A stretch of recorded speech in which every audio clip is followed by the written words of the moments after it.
Hello guys, আসসালামু আলাইকুম।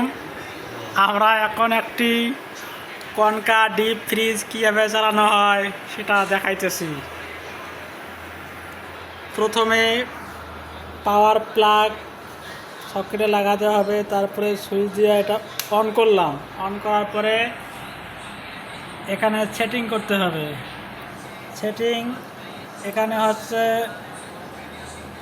এখানে দেখেন লেখা আছে রেফ্রিজারেটর ফ্রিজ ইন আউট।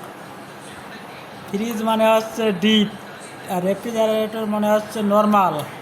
এটা নর্মালও, এই ফ্রিজটা নর্মালও করা যাবে, ডিপও করা যাবে। ইন সাইড হচ্ছে ভিতর সাইড, আউট সাইড হচ্ছে বাইর সাইড।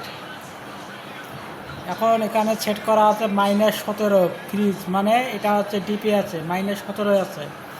আপনি চাইলে এটা নর্মাল করতে পারেন। নর্মাল করতে হবে কীভাবে সেটা এখন দেখাইতেছি।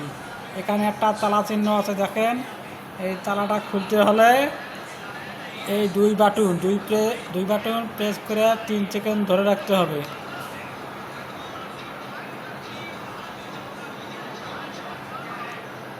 এই যে লক ছুটে গেছে। এখন চাইলে এটা আপনি